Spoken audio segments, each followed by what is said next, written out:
종교개혁에 대해서 알아보겠습니다.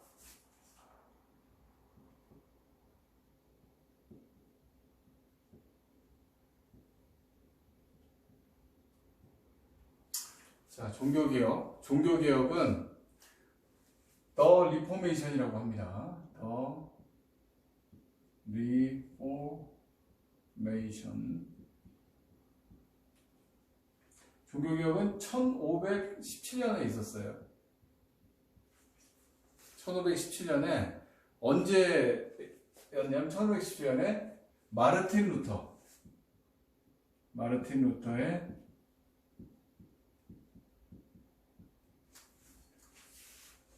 비텐베르크 교회에 마르틴 루터가 95구 개조 반박문을 올리죠.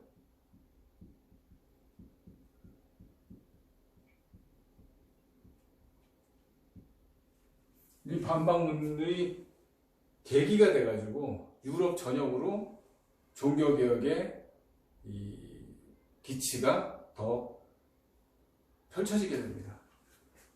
종교개혁이 일어난 원인을 알아야 됩니다. 종교개혁이 그럼 과연 뭘까?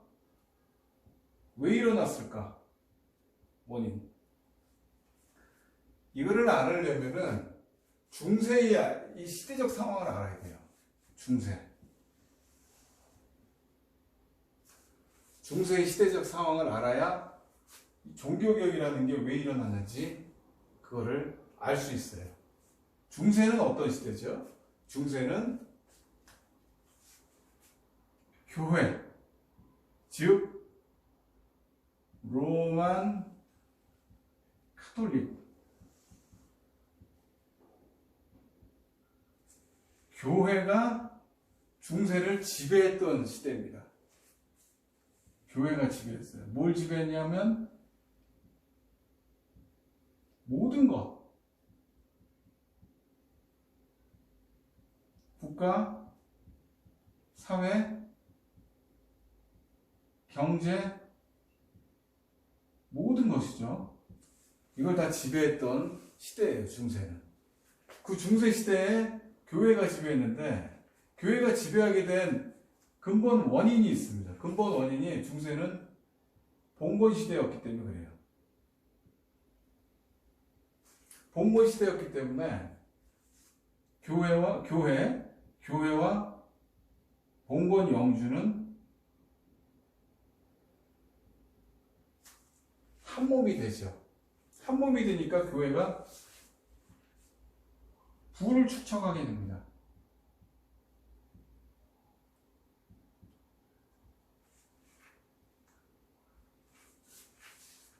원인 첫 번째가 이제 여기에 있어요. 부를 축적하니까 온갖 부조리들이 생기죠.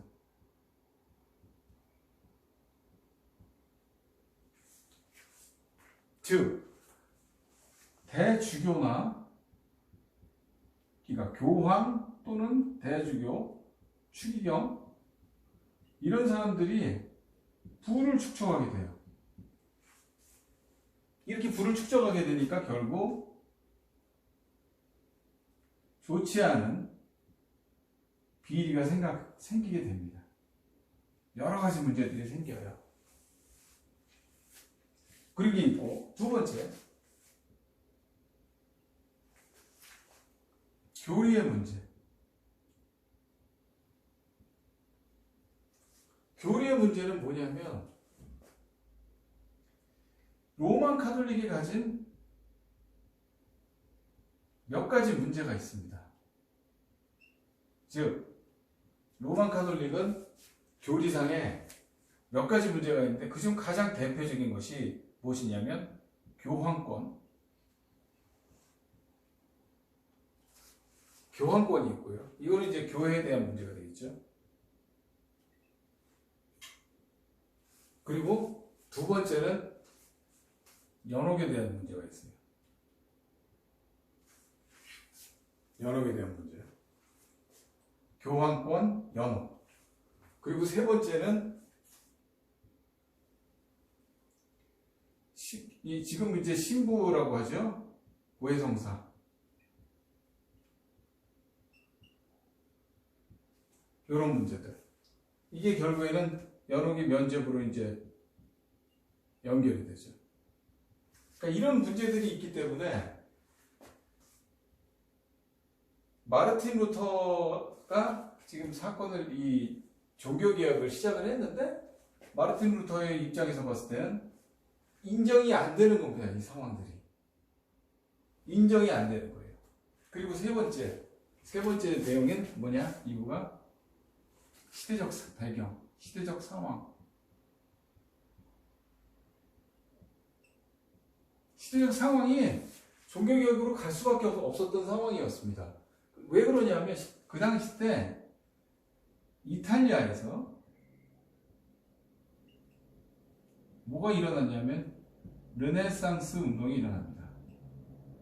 르네상스 운동이 일어납니다. 르네상스 운동은 어떤 거냐면 우리가 보통 문예부흥이라고 하는데 그냥 간단하게 얘기하면 뭐냐면 고전을 읽기 시작한 거예요. 고전이라면 그리스 문화를 얘기하는 겁니다. 그리스 문화의 성경으로 따지면 우리는 헬라 문학이 되겠죠. 철학도 되고요. 그렇기 때문에 그러니까 이걸 보다 보니까 모두 보게 되냐? 성경, 원어도 보게 되는 겁니다.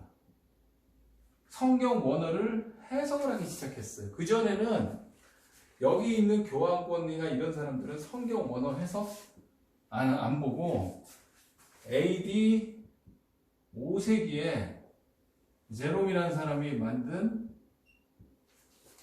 70인역이 원래 그 전에 있지 않습니까? 70인역을 라틴어 번역한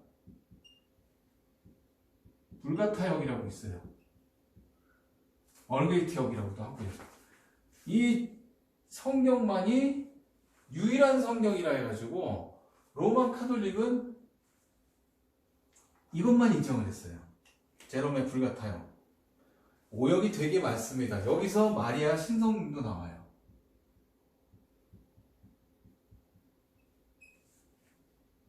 여기서 나오거든요.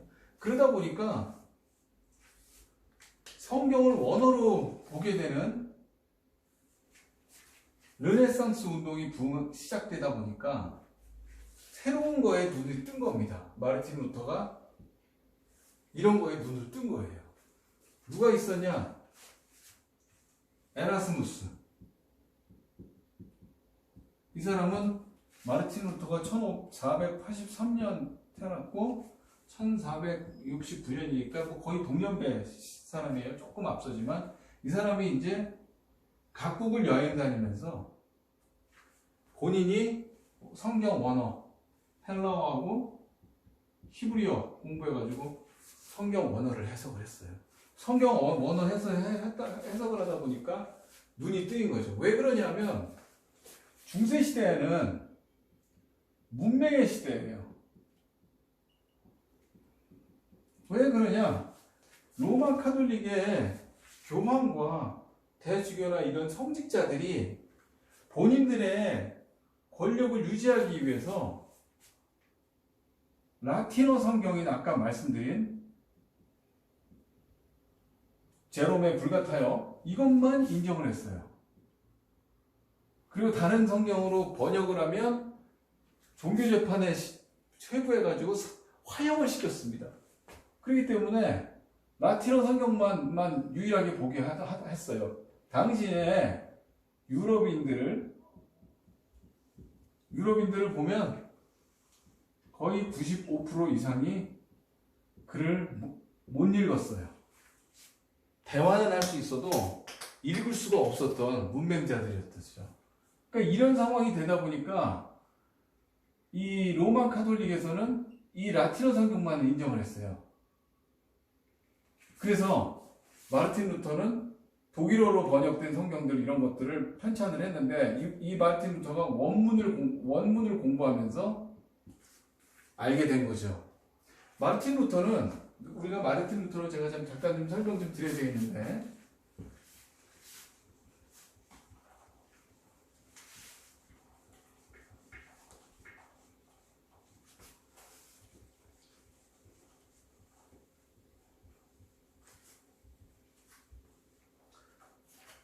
마르틴 루터. 네. 마르틴 루터는 원래 수도사였습니다. 수도사였어요. 프란시스코 수도사. 프란시스코 수도의 수도사였고, 마르틴 루터 원래 수도사가 원래 하려고 하지는 않았는데, 원래 법률가를 꿈꿨어요. 부모도 그렇게 되기를 원했고, 근데 마르틴 루터가 수도사가 되기로 한 거는, 한 번은 말을 타고 막 가고 있는데, 따가닥따가닥 하고 가고 있는데, 갑자기 하늘에서 천둥번개가 확 치면서 막 번개가 본인한테 막 치고 있는 거예요. 그래서 너무 무서워서 마르틴 루터가 그 자리에서 엎드리고 기도를 했습니다. 근데 그 기도가 자기는 하나님한테 기도한다고 했는데 뭐라고 나왔냐? 성 안나요, 나를 구하소서. 나를 구하면 수도사가 되겠습니다.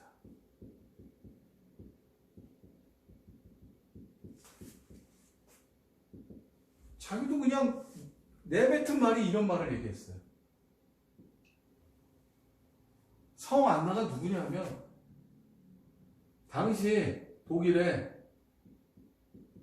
광업의 신이에요. 여신.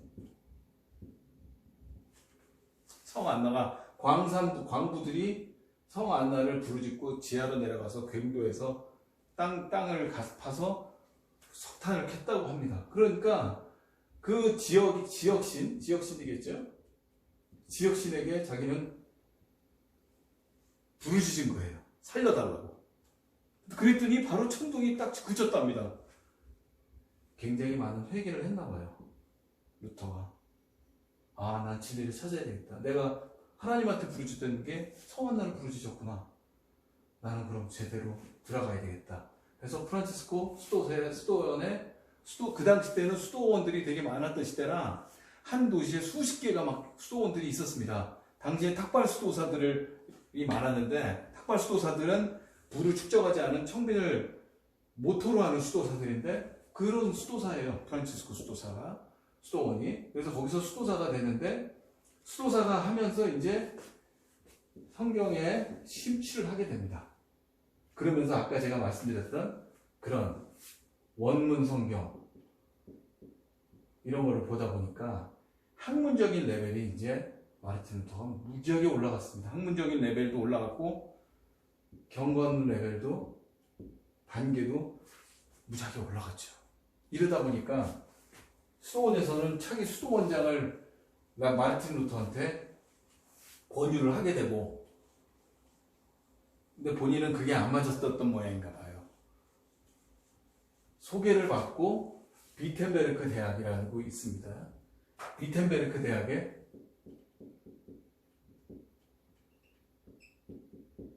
대학에 신학 교수로 초빙이 돼서 들어갑니다. 신학 교수가 돼서 보니까 로마 카톨릭이 너무 썩은 겁니다. 완전히 너무 썩었어요. 연옥이란 교리를 도저히 본인은 받아들일 수가 없는 거예요. 연옥이란 교리가 사람이 죽으면 천국이나 지옥 둘 중에 하나를 가야 되는데, 연옥은 그게 아니죠. 사람이 사망을 하면, 죽으면 중간 단계를 거쳤다가 후손들이 기도를 하면 그 기도를 통해서 기도가 많이 쌓이면 천국으로 가고, 기도가 쌓이지 않으면 지옥으로 간다. 이 개념이거든요. 마르틴 루터 아무리 성경을 뒤져봐도 이 내용은 없는 겁니다. 그리고 두 번째, 면죄부라는 건 도저히 말이 안 되는 거예요. 면죄부가 어떻게 나와? 면죄부라는 건 뭐냐면,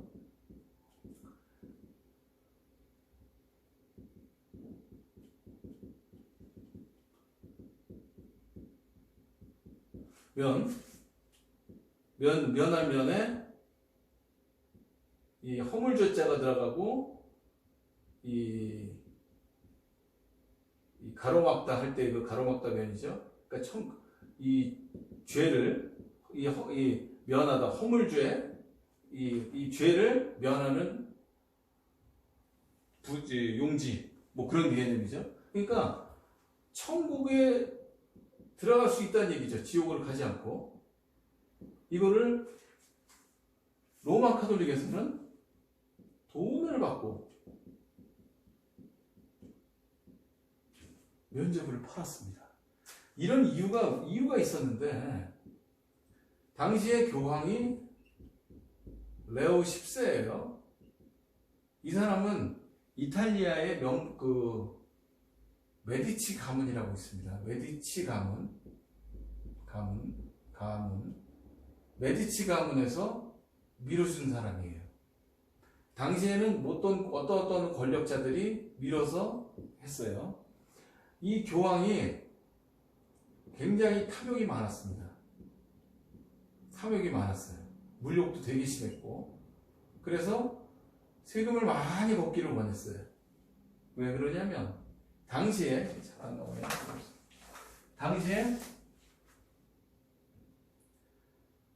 지금의 이제 바티칸 대성당 있죠? 이거를 이 사람이 짓기 시작했거든요. 이 사람이 짓기 시작해가지고 이걸 지으려면은 막대한 자금이 필요했어요. 막대한 자금. 이 자금이 구성되려면 누구한테 좀 해야 되는데, 이 사람이 세력을 가장 끼칠 수 있는 지역이 신성 로마 제국이었어요. 이게 왜 그러냐? 다른 나라하고 틀리게 신성 로마 제국에 어떻게 해서 황제가 나오고, 이거를 지금 제가 말씀드리면 쉽게 이해가 됩니다. 교황과 황제가 한 통속이어야 그게 쉽게 되는데, 돈을 받아야 되는데, 신성 로마 제국은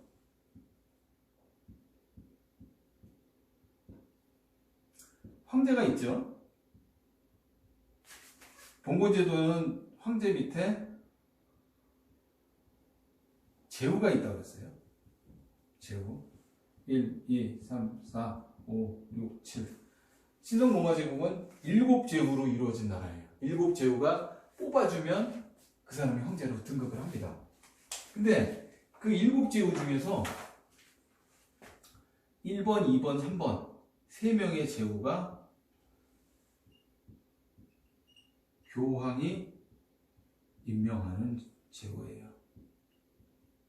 즉 주교면서 제후도 겸해요. 이런 상황이 되니까 어떤 상황이 벌어지냐면, 이 제후 중에 일부는 돈을 내고 제후를 합니다. 루터가 있었던 시대가 이런 시대였습니다. 돈을 낸 제후 하나가 독일의 가장 중요한 제후, 마인츠 지역의 제후는 다른 제후들이 다 동의를 해도 이 사람이 너 하면 안 됩니다. 황제가. 이 사람이 예스 하면 황제가 등극이 되거든요. 그러니까 가장 실권이 있고 가장 실세 있는 제후죠. 이 사람이. 이거가 누가 되냐면 힐브레이트라고 있어요. 힐브레이트라는 사람이 푸가의 가문, 독일 푸가 가문에서 돈을 받아가지고 그 돈으로 교황한테 돈을 넣어서 교황이 제후를 만들어주죠. 그러면 돈을 줬고 제후를 만들어줬으니 얘는 얘한테 어떠한 충성을 보여야 되겠죠. 어떠한 충성? 돈이죠. 결국 돈을 거두려면 어떻게 거둬야 되겠습니까? 헌금이지 않습니까? 헌금 뭐겠습니까? 면죄부죠. 이 면죄부를 설명하면 간략하게 제가 설명을 드릴게요. 이거는 조금 긴데 간략하게.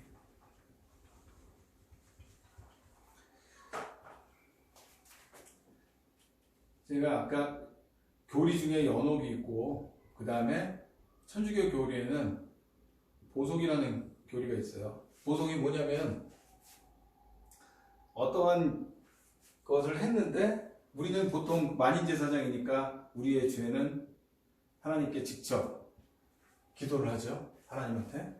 그럼 하나님이 용서를 해주시죠. 대부분의 경우. 근데 이거는 이제 개신교의 경우고, 로마 카톨릭은 죄를 갖다가 하나님한테 직접 하지 않고 주교나 이제 신부한테 하겠죠? 그럼 고해성사를 합니다. 그러면 여기서 당신은 어떠어떠한 죄가 있으니까 어떠어떠한 것을 하세요 하죠. 그 하세요가 보속입니다. 즉 간단하게 말씀드리면 벌이죠, 벌. 이게 이제 벌 중에서는 레벨이 있어요. 레벨 1, 레벨 2 쭉 내려가면 레벨이 제일 높은 게 뭐 레벨 뭐 어떻게 돼요? 제일 높은 게 이제 저거예요. 성지순례. 성지순례. 그러니까 이러이러한 것들을 계속 쌓으면 자기는 나중에 연옥을 가서, 여기 연옥 가서 바로 천국 간다. 이걸 다 이수를 하면 몇만 년까지 돼요. 이게 몇 년. 근데 이거 이수를, 이게 제일 중요해요. 이걸 하면은 뭐 몇백 년이 감소가 된다. 여러 개의 뭐 그런 것까지 있습니다. 근데 여하튼간에 성지순례가 이제 제일 큰 벌인데, AD 11세기 초가 되면 그 이슬람 세력이 예루살렘을 점령을 해요. 이 예루살렘을 이슬람이 점령을 합니다. 이러면서 이제 문제가 발생됩니다. 이러면서 이제 어떤 문제가 발생되냐면,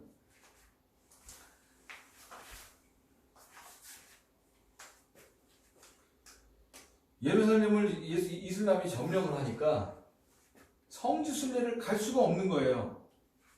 성지순례를. 근데 가령 어떤 제후가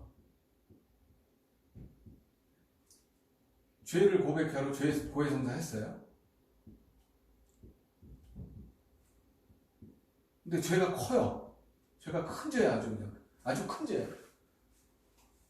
고해성사에서 성지순례 예루살렘 가세요. 갈 수가 없잖아요, 지금. 그죠? 그래서 일어난 게 첫 번째 십자군 전쟁이고, 성지 탈환 전쟁. 두 번째가 면죄부예요. 이때 교황은 성지순례 가기만 하면 니들 무조건 천국 간다. 이런 얘기까지도 있었고, 면죄부는 뭐냐? 돈을 많이 내면 대신 천국 가게 해줄게. 이게 면죄부예요. 마르틴 루터가 봤을 땐 이거는 도저히 용납할 수가 없는 거죠. 이거는 참, 아까 말씀드렸던 그런 조항도 있지만 도저히 이거는 성경 어디에도 면죄부라는 건 없고 있을 수가 없는 내용들입니다. 그래서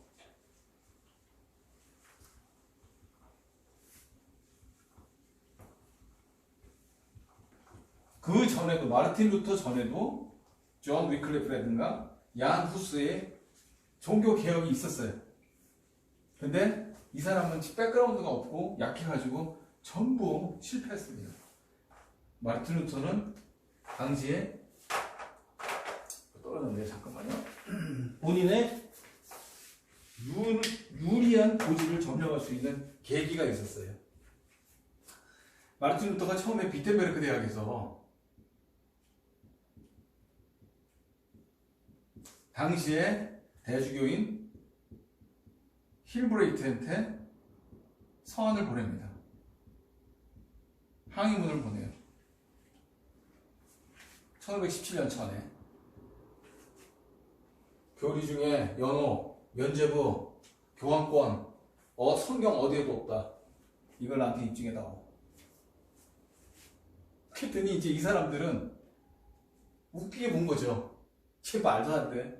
이 사람은 지금 면죄부에 돈 건느라고 이탈리아의 유명한 운명가인 테첼이라는 사람을 포섭해 와가지고 아예 그냥 사왔죠. 영업사원을 아예 사온 겁니다. 그래서 이 테첼이 뭐라 그랬냐면, 너희 부모들이 심지어 강간을 했어도 니들이 교회에다가 큰 돈을 쨍그랑 던지는 순간 너희 아버지는 천국으로 가. 말도 안 되는 얘기를 했어요.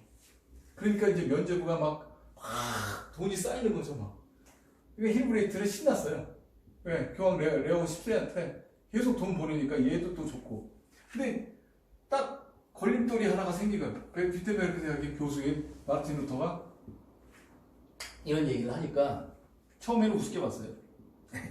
야, 너 혼자 얘기해봐야 딴 사람한테도 얘기합니다.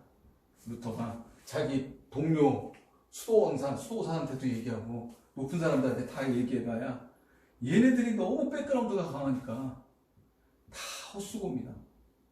얘기해봐야 헛수고고 오히려 그 사람들 얘기가 또 조심해라 죽어 그런 거 자꾸 떠들면 이런 얘기가 돕니다. 그래서 결심을 합니다. 이렇게 해가지고는 안 되겠구나. 아예 천공법을 씁니다. 비텐베르크 성당, 그러니까 교회죠. 거기 정면에 95개조 방방문을 씁니다. 쓰죠. 처음에 교황에 대한 거, 두 번째 연옥에 대한 거, 세 번째 면제부에 대한 거, 보석에 대한 거, 이런 내용들이 있느냐 나한테 설명해다오 쭉 씁니다. 예전에 이게 야누스는 딱 100년 전 사람이고 위클리프는 150년 전 사람인데 비슷한 종교개혁을 했어요. 그런데 실패했어요. 근데 이 사람은 성공했어요. 성공 요인은 첫 번째,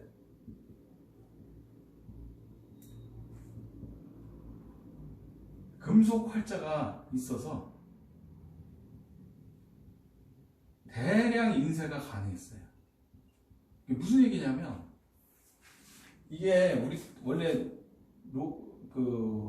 고려에서 1377년에 금속 활자가 개발되죠. 근데 이게 비단기를 통해 가지고 구텐베르크가 독일이죠. 또 구텐베르크가 1453년인가 하여튼 몇 년에 이거를 금속 활자를 만들어요.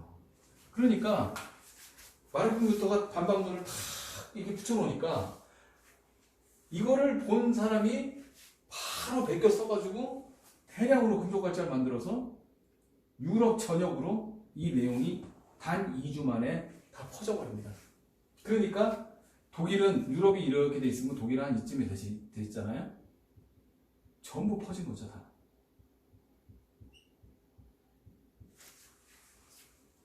말이 안 된다는 거예요. 그리고 마르틴 루터가 아까 내가 말씀 중간에 빠뜨린 게 있는데 고전을 딱 보다 보니까 고전에 교부들을 보게 되는데 어거스틴의 교리를 알게 되는 거예요. 어거스틴의 교리가 뭡니까? 어거스틴의 반대가 펠라기우스죠? 지금 세계를 덮고 있는 자유주의 신학 펠라기우스. 구원은 하나님한테 있다는 얘기죠. 구원은 여기서의 구원은 인간이 할 수 있다는 얘기고, 로마 카톨릭 계열 이건 초대교회 이렇게 봤죠.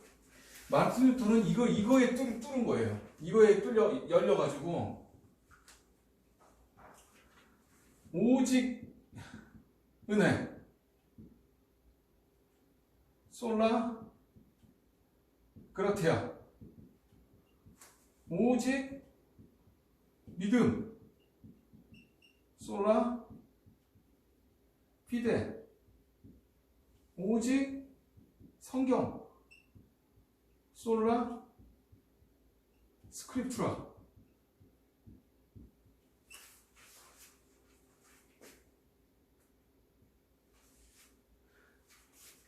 펠라기우스주의에 치우친 로만 카톨릭 구원은 교회가 있고 교회의 공로에 의해서 교회에다 많이 갖다 붙이면 구원받는다. 이게 아니라 구원은 오직 하나님이 주시는 은혜 있고 그리고 오직 믿을 때 오직 하나님만을 믿고 그리고 그 믿는 내용은 교회가 아니라 성경. 이 3대 교리죠.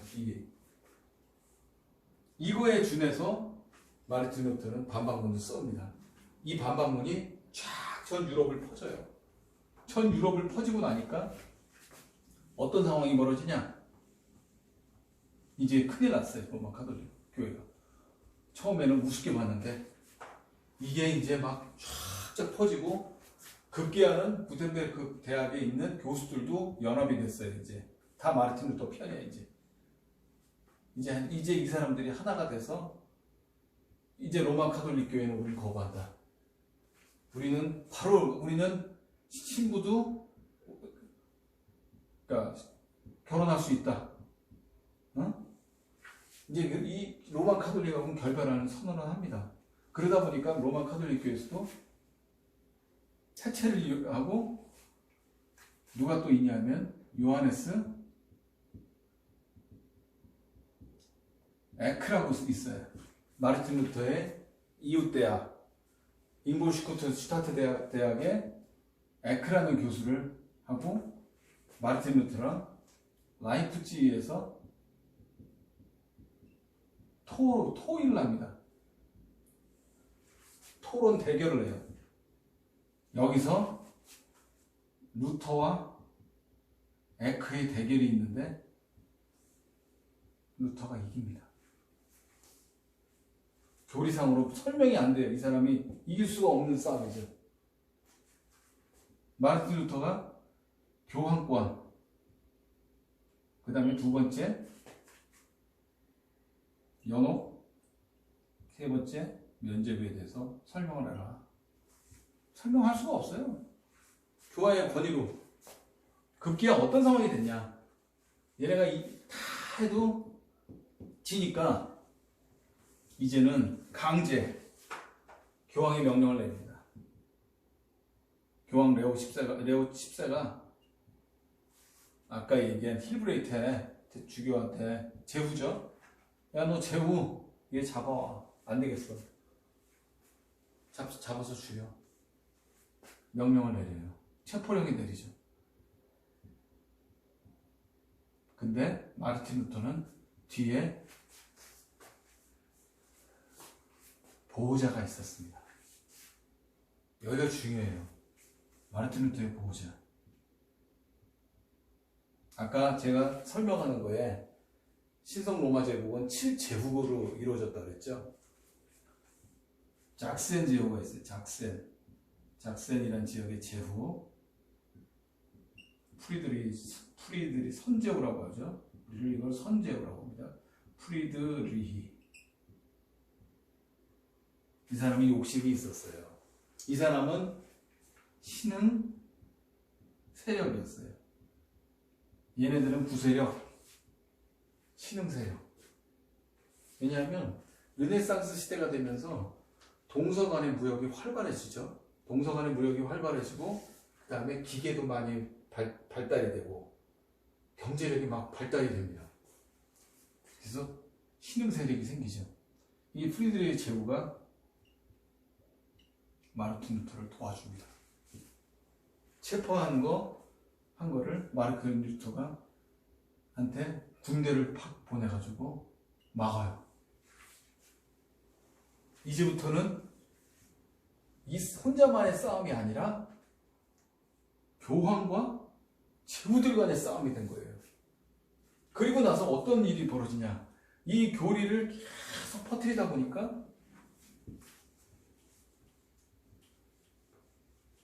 문맹자들이었던 농민들이 이제 들고 일어납니다. 자, 중세는 제후, 영주와 농민들 간의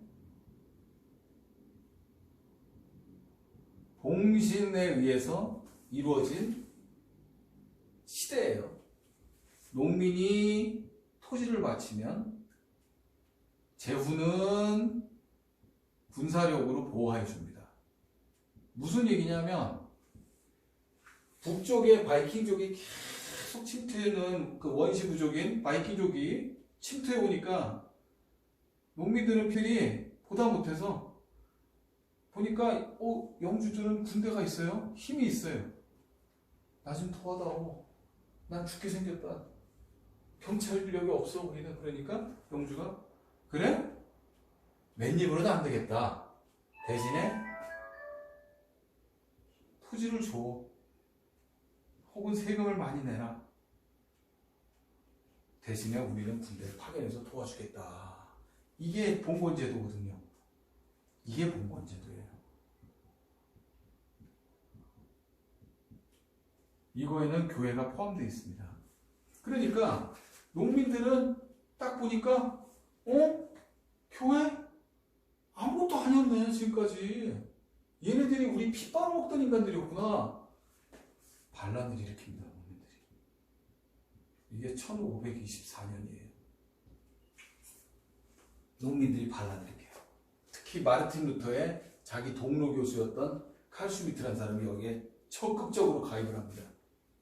그 사람은 급진적이었어요. 라디칼은 급진적. 당시에 급진적 개혁파들이 몇 명 나오는데 그 중에 하나였어요. 이 급진적 개혁파는 또 하나는 제사례파라고 있어요. 제사례파는 뭐냐면 유아 세례를 인정 안 해요. 유아 세례 받았다는 건 다시 받아야 돼요. 옛날 사회에서는 중세시대에서는 세례를 한 번 받으면 끝인데 한 번 또 받는다면 이거는 큰 죄를 진 걸로 생각을 했어요. 그래서 이 제사례파는 결국에 사라집니다. 근데 반란이 1524년에 일어났으니까 결국 농민들이 다 반란을 일으킨다면 교회나 제후나 영주제들에게는 치명타가 돼요. 네. 주 수입원이 끊기니까요. 군대를 운영할 수가 없어요. 군대는 돈이거든요, 다. 얘는. 운영할 수가 없죠.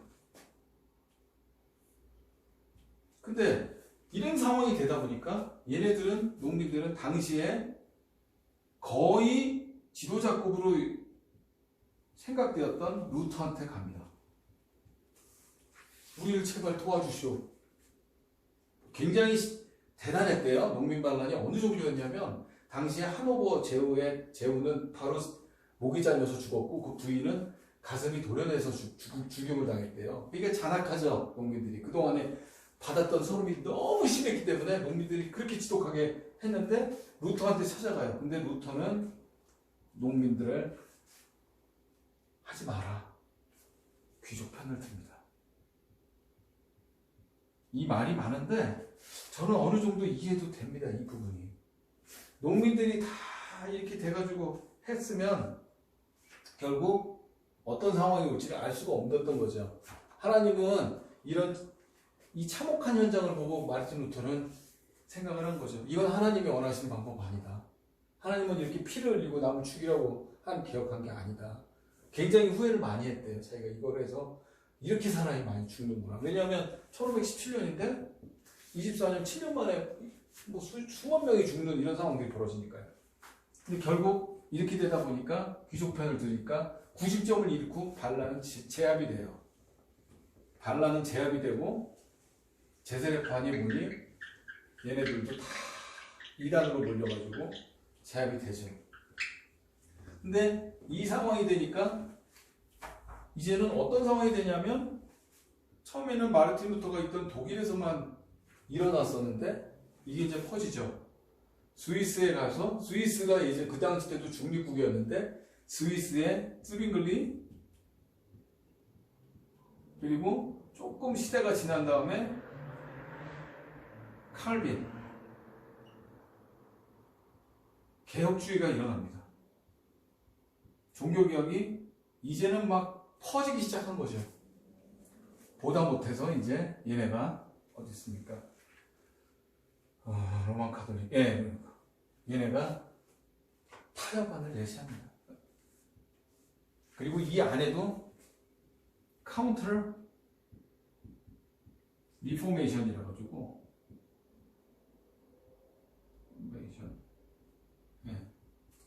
카운터 리포메이션이라 가지고 반동 종교개혁이 일어나요. 이게 무슨 얘기냐면 그동안은 우리가 너무 심했구나. 로마 카톨릭이. 농민들이 반란 일으킬 이유도 이해가 간다. 자성의 소리가 나옵니다. 이거는 누가 그랬냐? 스페인의 로열라 신부가 주동이 돼가지고 우리가 자주 듣는 예수회 이때 시작합니다. 예수회. 지금 프란치스코 현재 교황도 예수회 출신이죠. 선교를 주로 미션하는 예수회가 주동이 돼서 이제는 이때 이제 이 사람은 다 바뀌어요. 카톨릭도 조금의 개선의 여지가 나오죠. 그랬다고 해서 교리를 바꾼 건 아닙니다. 똑같아요. 그리고 나서 많은 진통을 겪은 이후에 결국 결론이 하나 딱 나옵니다. 그전에는 종교의 자유가 없었어요.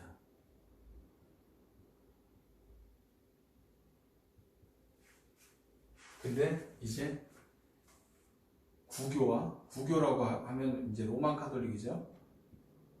그 다음에 신교라면 종교개혁을 필두로 한 루터교가 되겠죠. 타협안이 나옵니다. 아우구스부르크라는 데에서 아우구스부르크 종교회의가 일어나요. 여기서 타협안이 일어나서 이게 1555년이죠. 마르틴 루터가 죽고 나서입니다. 40 몇 년에 죽었어요. 마르틴 루터가 죽고 나서 타협안이 나와요. 여기서. 그래서 모든 사람은 종교의 자유가 있다.